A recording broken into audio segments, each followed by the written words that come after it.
The Chaser Report is recorded on Gadigal land. Striving for mediocrity in a world of excellence. This is the Chaser Report. Hello and welcome to the Chaser Report. I'm Charles Firth, and with me today, as always, Dom Knight. Hello. And Dylan Behan. Hey. And so, hey Dylan, where are you? You're in South Korea or something? I'm in South Korea, so I'm on a month's holiday. I just had a week in Malaysia, and now I'm in South Korea.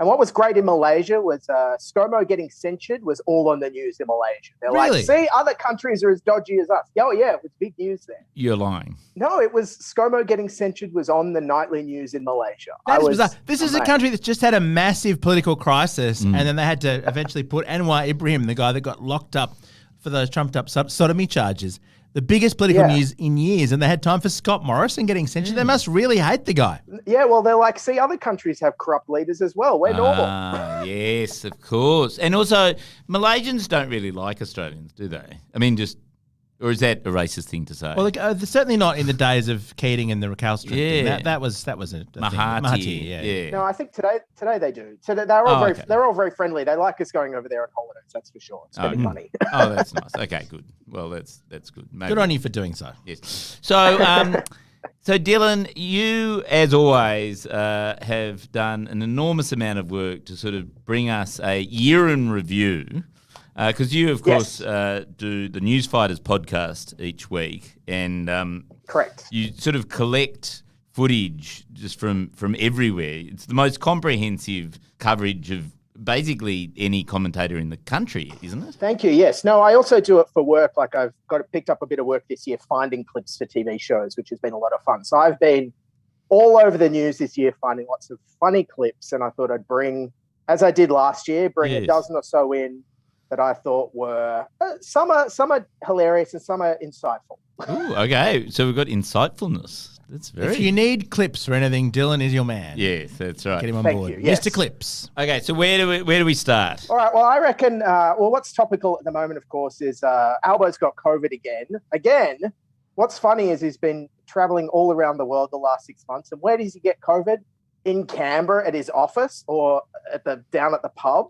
Well, didn't he go to a Nick Cave concert on Monday night, last Monday? And a Pixies show. He went to a Pixies show this week. He's going to more concerts than his probably teenage son does. I went to the Pixies on the weekend, and I don't seem to have gotten COVID. I've missed out. I fucking miss out whenever something good happens. But don't you reckon the whole point is that he now has a salary? Because he gets paid like $500,000 a year, right? You would go out more if you were on his salary. Like, I reckon he's suddenly started earning, and he's going, what am I going to spend my money on? And he gets a free house. He can afford the concert tickets now. He gets 2 free houses. He gets 2 free houses, doesn't have to pay rent, and he gets $500,000. You would definitely go out to more concerts. Yes, all of a sudden those $180 Pixies tickets are cheap. Yeah. You probably don't even care if they get scalped. He gets to go for free. Oh, you reckon? Yeah. No, there'd be some rule about that. Surely they're not allowed to with gifts. And Although stuff. when my sister used to be a politician, and whenever it was in New South Wales, and it was during the time when everyone was really corrupt in New South Wales as well. But not my sister though. But everyone wanted to be the arts minister because you get really good free tickets. Yeah. But you then become friends with the arts minister because if you couldn't go, you go, I'll represent the arts minister at this event. And because, that's the thing you've got to do as arts minister, turn up to arts events. It was the best gig in town. Well, hang on. I was just thinking they all get free tickets to the cricket. Surely it must be the same for concerts. They just have to declare it. Yeah, they have to put it in the register. Albo's going to have this massive register of all the concerts he's been to. It'll be like Trump playing golf. Yeah, but it'll be a lovely diary to keep of all the concerts you've been to. It'd be lovely. Exactly. Yeah. Anyway, so I thought the first clip I've got here, Albo did so much traveling when he came into office that he even lost track of what country he was in himself. Here he is in London when he went to the Queen's funeral. Have a listen. Well, it's a great honour to be representing Australia here. Quite clearly what we can see all around us is the affection in which Her Majesty Queen Elizabeth was held by people here in the United Kingdom, but also, of course, here in Australia. So he thinks he's in 2 countries at once there. Oh, he sounded so He sounded so tired. tired. Yeah, he sounded like Dom normally does. Well, either that or he'd had a few, because a few whiskeys. Surely they brought out the whiskey at the palace. Yeah, well, it would be. That's just in keeping with what the Queen had for breakfast. It's what the Queen would have wanted. Yes. He's a sozzled Albert. Well, he's probably just jet lagged. I think the Queen's funeral did turn into a bit of a piss up, because did you see that great clip of Trudeau singing Bohemian Rhapsody in the hotel bar?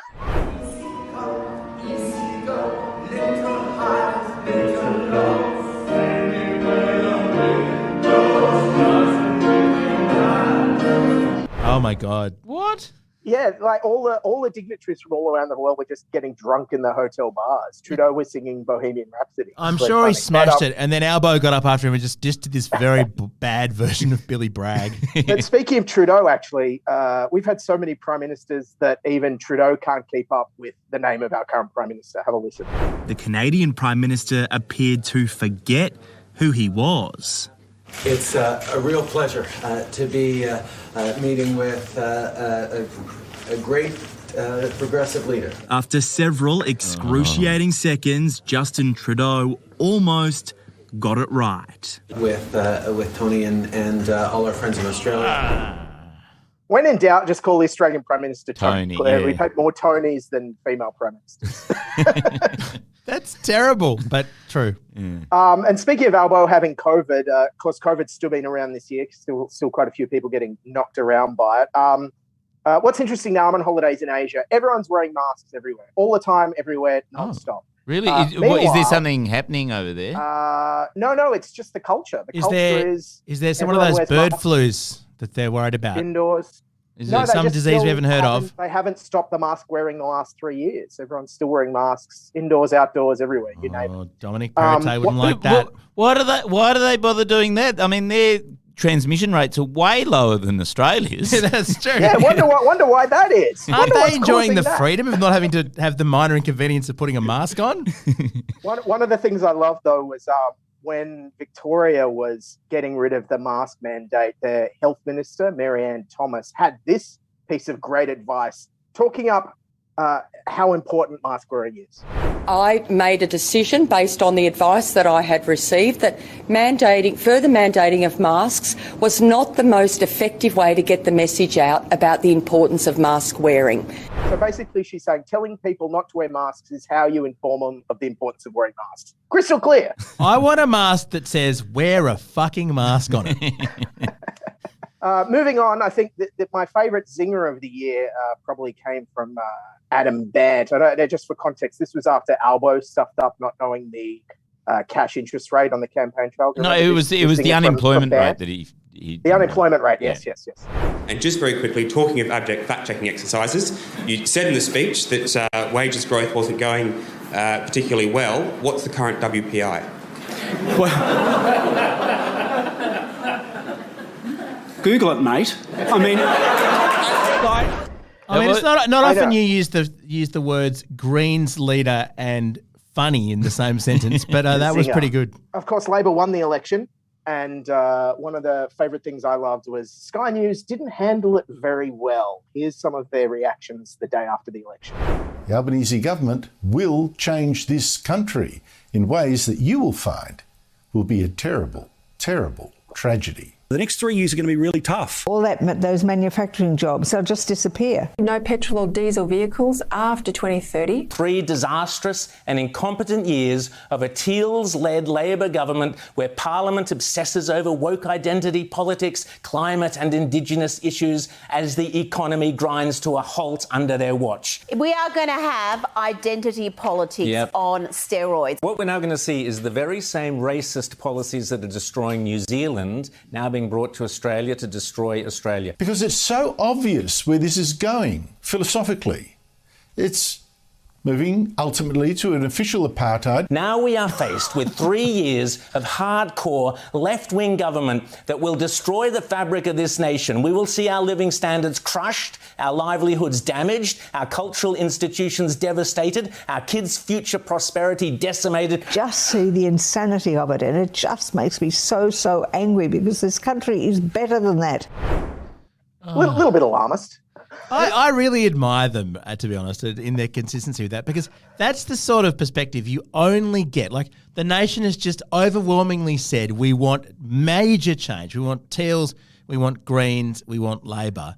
And the security to come out and say that, knowing that you're funded by a tiny, tiny, tiny niche who's absolutely rusted on no matter what happens, that's a rare thing. Every other politician, every other journo in the country was going, oh, well, of course, Scott Morrison was past his use by date, but at Sky News, the Liberals are always in power.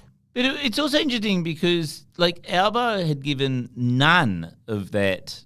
Like, none of those things rung true. Like, Albo's the most boring, centrist, sort of moderate, middle of the road. His whole campaign was don't give them anything to be scary about. Yeah, and so it was very, like, I don't know understand how anyone listens to it and goes, oh, yeah, that makes sense. Like, just, well, you'd have to listen to Rowan Dean and not snigger.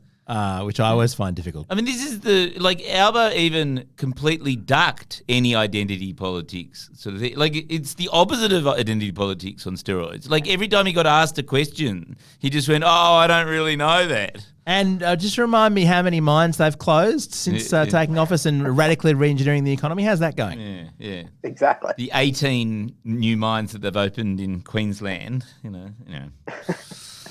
And now that they're in opposition, the Liberals also seem a little bit lost. I think one of my favourite sound bites of the year was this inadvertently revealing one from Liberal Senator Jane Hume, trying to sum up the Liberals' position now that they're in opposition. So on fuel, should it come to an end? Well, that was our policy. But now?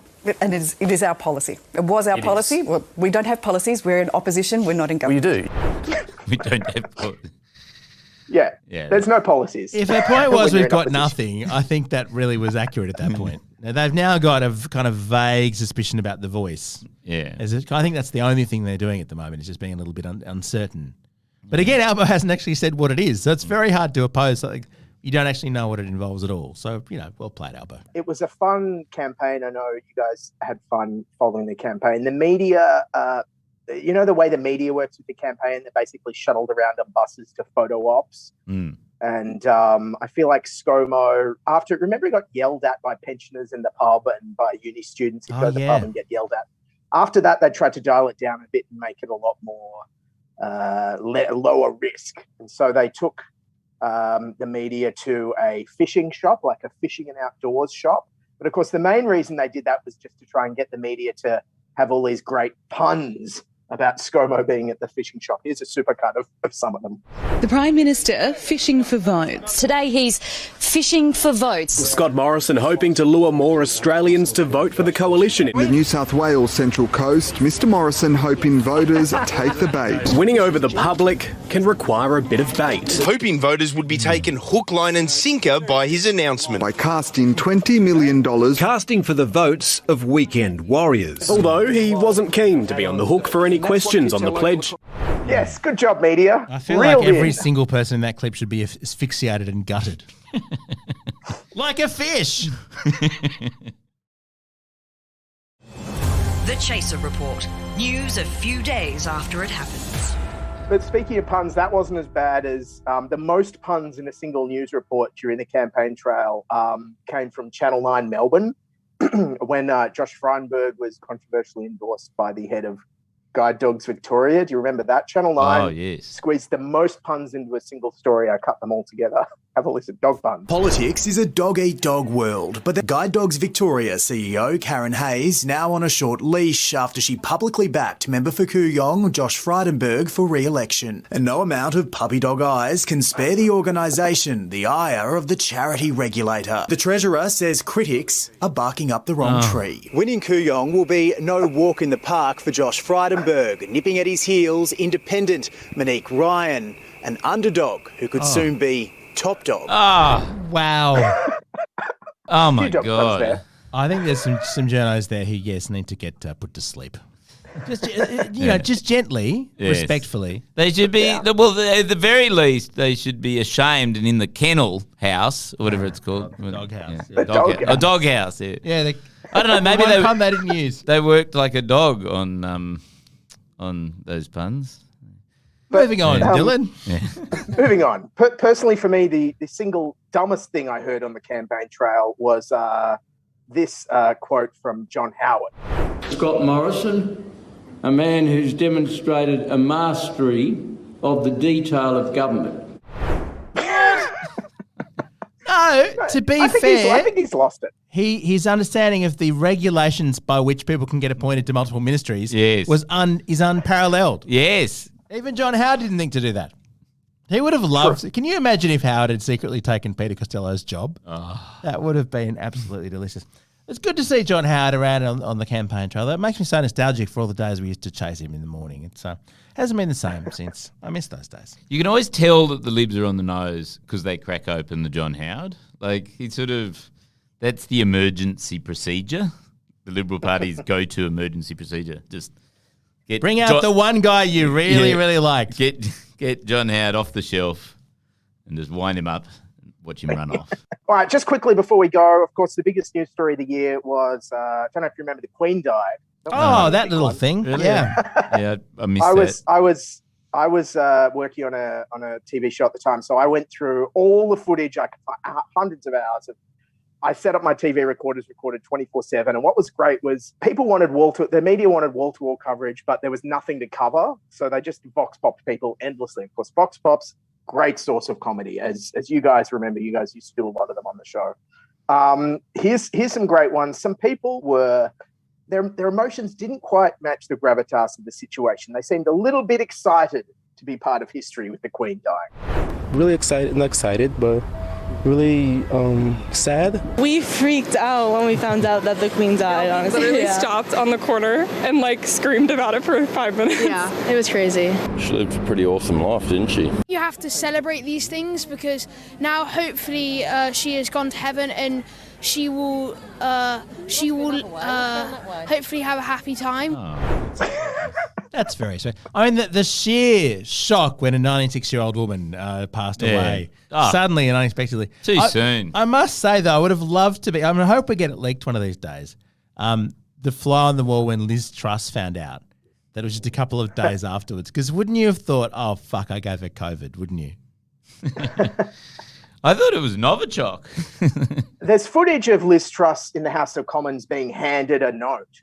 Oh, really? I think is that the Queen is sick. Yeah, and the look on her face is, and then she ran out of Parliament. The Queen is sick, but is still likely to outlast your prime ministership. Of course, some people wanted to be part of history just for the hell of it. The day the Queen died, the BBC went down to Buckingham Palace and just interviewed people all night. And this guy came down to Buckingham Palace at about 2 a.m. and went and got interviewed by the BBC, made a beeline. Have a listen. I came home after a work event and I turned on the TV and I saw you. And I thought, hold on a minute, something's happening here. So I came down to see this, be part of it. I'm sure I'm not the reason why you came here. You, I mean this event. Yeah. And realising that people were here and you wanted to be here as well. Yeah, I did, yeah. 5-minute walk. That's why you. It's good to have people who are completely stoned because it's what Prince Harry would have done if he was in the country. There for the right reasons. I turned on the TV and I just thought I'd come down and get on TV. If it had been 6 minutes, fuck it. But 5 minutes, I thought, yeah, it's all right. I love a neighbourhood. You just live around the corner from the palace. Yeah, I just popped down to my local palace. just they've been lovely neighbours to me. Whenever I chuck a ball over the fence, the guards come and retrieve it for me. And then there was this Vox Pop, probably my favourite, maybe even my favourite Vox Pop of the year. So Channel 10 was in Belfast and was interviewing people when the new King Charles visited. See if you can understand what he's saying. Oh, he's just a gentleman, like his mother, especially his mother, the Queen herself. She was a lovely woman and I think he'll be a good king. Yeah. Good job, Channel 10. Did he refer to Her Majesty the Queen as a spicy mother? Spiciest mother, was that? Oh, you understood more of it than I did. I couldn't understand a word of it. Good job. I think Channel 10 was like, that'll do, great. It was a person. Yeah. It was a human being. To be honest, I'm surprised that person's not one of the new co-hosts of the project. And of course, the worst take on the Queen's death, we all remember it, probably came from Victorian opposition leader Matthew Guy paying tribute. It was time to remember the Queen alongside myths and legends. In all those times, in all those monarchs from figures well known, King Arthur, Henry VIII and so on, the longest reigning of them all was Queen Elizabeth II. God save the king. Oh, dear. Yes, King Arthur, yes, the famous. She was one of the least fictional of all the. I must say, I remember, Charles, I know that Dave Milbo's been doing a victory lap around, having been the only journalist who thought that Labor would comfortably win the Victorian election. And when you listen back and hear clips like that, the signs really were there for everyone to see that Matthew Guy was not going to make it. Did Daniel Andrews win? I've been purposely not paying attention to the news while I've been away. You'll be shocked. Right, okay. You'll be shocked. Yeah, no, I assumed he would, but on the basis of paying extremely little attention to Victorian politics, and apparently that was the way to predict it. Well, but I think the thing is that anyone who was anyone in the media who was observing, then I think desperate for an angle, then decided that probably he wasn't going to win on the basis that everyone else in their same social circle was also saying that maybe there was a possibility that this would be an interesting election. So, Dylan, I must say, I always admire the hard work that you do, but dredging through all of the coverage of the Queen, I'm astonished you're still doing your podcast and, in fact, haven't completely changed careers and become, I don't know, a massage therapist or something. Oh, look, nothing says comedy like the news, all channels filling 24/7 with absolute nonsense. It was so much comedy in there, lots of visual stuff.